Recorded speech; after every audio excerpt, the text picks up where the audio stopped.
Time Turner was your average-looking earth pony from Trottingham. He had a grayish amber coat, a dark amber mane, and pale light grayish azure eyes. He was from a respectable family, a long line of ponies who work with time devices. He himself ran a clock store in the small town of Ponyville, but in his family, Time Turner was an oddity in that he was the first earth pony in generations all before had been unicorns. Both of his parents were unicorns, so their child being an earth pony was one in a million. But despite this genetic oddity, Time Turner was just as good as any of his family members when it came to clocks and other time devices. In fact, he may have been better. He could open a clock mechanism and tell in what seemed like a split second what was wrong with it. When it came to our glasses, he was even more professional, able to know exactly how many grains of sand were needed for the right passage of time. But with this talent came certain drawbacks, mainly a lack of social skills. Time Turner could tell you everything there was to know about a clock, sundial, or a glass easily, but being able to interact with others was always a chore for him. Because of this problem, Time Turner, though it would be logical to move to a place with a low population, a place where he wouldn't have to interact with many ponies and make a modest living from selling and working on time devices.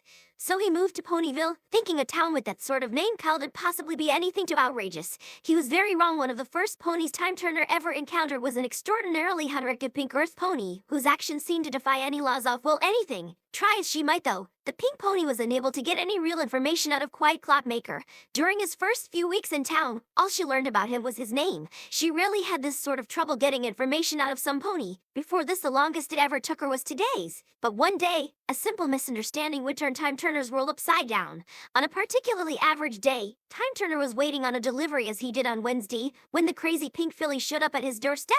"Hey there, Time Turner," explained Pinkie Pie. "Cha-cha doing? Hello there, Miss Pie," said Time Turner. "I'm just waiting on a delivery." "Oh yeah, it's Wednesday," explained Pinkie. "And Monday day. How'd you know that?" asked Time Turner. "Duh, I've seen packages come here every single Wednesday," said Pinkie. "You don't have to be some sort of super-duper genius to figure that one out." "I suppose I can't argue with that," said Time Turner. "But yes, you are correct. Wednesday is when I receive new supplies for my various time mechanisms." "This is the most I've ever heard you say," said Pinkie. "I've never been one for socializing, really," said Time Turner. "Why not? You seem like a nice enough colt," said Pinkie. "Just shy, I suppose," said Time Turner. "Oh, I know all about shyness," said Pinkie. "Well, not me personally, as you can clearly see, but I have a friend named Fluttershy who's extremely shy. Poor thing is even afraid of her own shadow, not to mention she's a Pegasus afraid of heights. What's up with that?" "Oh yes, I know Miss Fluttershy," said Time Turner. "Some of her animals get a little rambunctious, and her clocks get damaged. She needs to be able to keep track of feeding time." "So true," said Pinkie. "So can I wait with you for the package?" "If you must," sighed Time Turner. After barely 5 minutes, Pinkie Pie had already gotten bored of waiting. "I think I'm gonna go now," said Pinkie. "Have a good one, Time Turner."